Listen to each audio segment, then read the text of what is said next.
The Spurs are proving themselves to be the best team in the league right now. An unstoppable 7'4" demigod and multiple high-flying guards on your team just illustrates for some of the best basketball to be played. Being up 4-1 against the OKC Thunder in the regular season, who have one of the best records, and beating the Pistons just a few nights ago. And they've been on fire recently, just having an 11-game win streak and looking almost unstoppable. And defensively, looking like a top 3 team in the NBA, in which they are. And offensively, they can get it going, scoring from all 3 levels of the floor pretty easily. But more importantly, being one of the best inside scoring teams in the league. And obviously, this is due to their drafting, as it's been absolutely impeccable over the last few years, and they've had luck strive their way. But we know that this team was going to be good, and I didn't expect them to be this good this fast. And they are probably the 3rd most likely team to win the NBA championship this year. Anyways, let's analyze this team and see how they get it done on both sides of the ball to win games.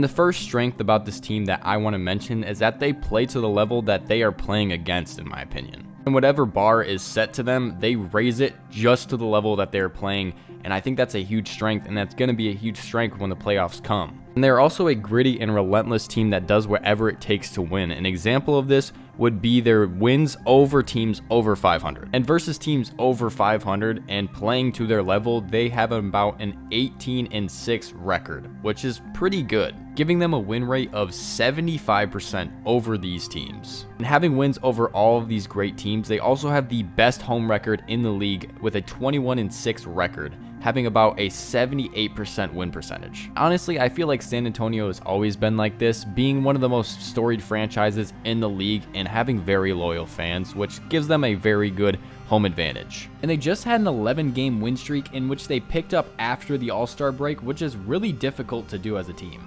Also, they are the only team to not lose in the month of February, having wins over Orlando, OKC, Dallas twice, the Lakers, the Warriors, the Suns, the Kings, Detroit, and the Raptors. And 6 of those teams were teams over 500 at that point. Now, the Lakers game didn't have any of their stars, but we'll still count it. And I think the thing that really gets this team their wins is their defense. They are so good on the defensive side of the ball. Obviously, Wemby is a very strong force on the inside, forcing most of the blocks, and he's been on a tear recently, looking like the best defensive player in the league easily. Let's just take a look at the blocks that he's gotten in the past 10 games.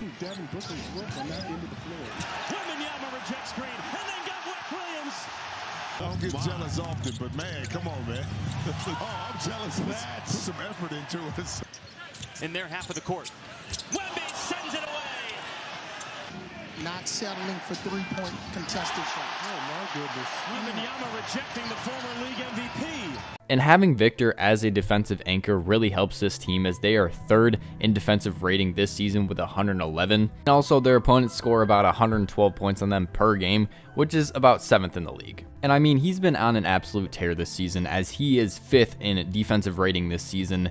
And the only player that is not on the OKC Thunder in the top 5 is him and Ron Holland. And being in the top 5 and having the 3rd best team defense in the league is really impressive as an individual player, as 3 of these players in the top 5 are on the OKC Thunder. I fully believe that Victor Wembanyama is the best defensive player in the league and is very scary to go up against on the inside, but as a team, I believe that some of their other players are a little underappreciated in my opinion. We know that Wemby is the face of this team, but other players that I think should get more credit are players like Dylan Harper, who is a good playmaker and a good inside scorer for them, especially from the guard position.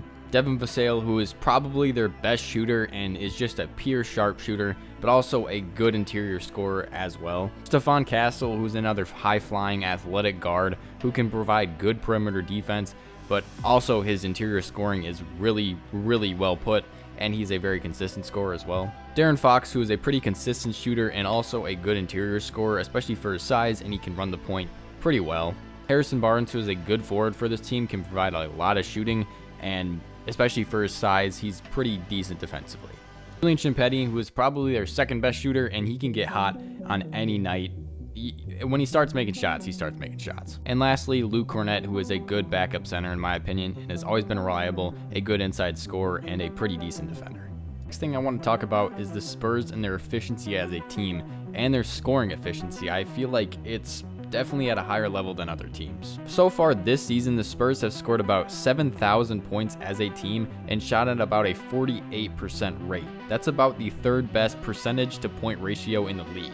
The only two teams above them, the OKC Thunder and the Denver Nuggets. Obviously both great offensive teams, and as a team that doesn't strive most of their identity on an offensive side than a defensive side, I feel like the Spurs really get it done on the offensive side of the ball. Now they score about 37% of their points from inside the paint, and I think this is good for a team to focus on since they're more high quality shots, so they're going to have a better chance of going in. Obviously, like I said, they have Victor Wembanyama, who is one of the most prolific inside scorers in the league at 7'4", and also Dylan Harper, Stephon Castle, De'Aaron Fox, who all kind of illustrate their game from inside the paint.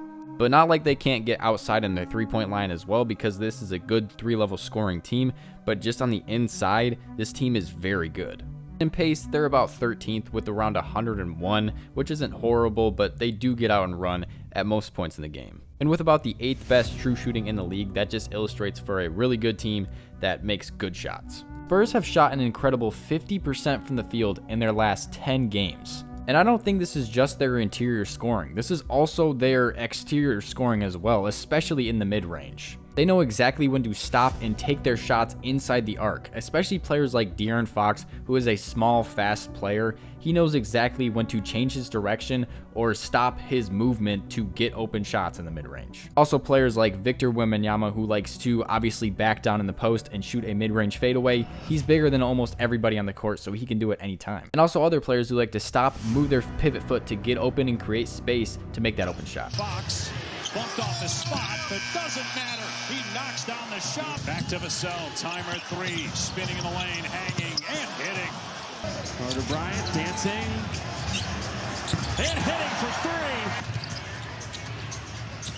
3. Spurs starting with their normal starting 5. Wembanyama to the rim, scores right over Reno. Wembanyama on the inside. No question. Spurs have missed their last 6 from the floor until. I've seen an increase of three-pointers within this team as they shot about 37 three-pointers a game in the month of February. And as they shot 37 shots a game, they also made about 14 a game in the month of February, which puts them at about 38%.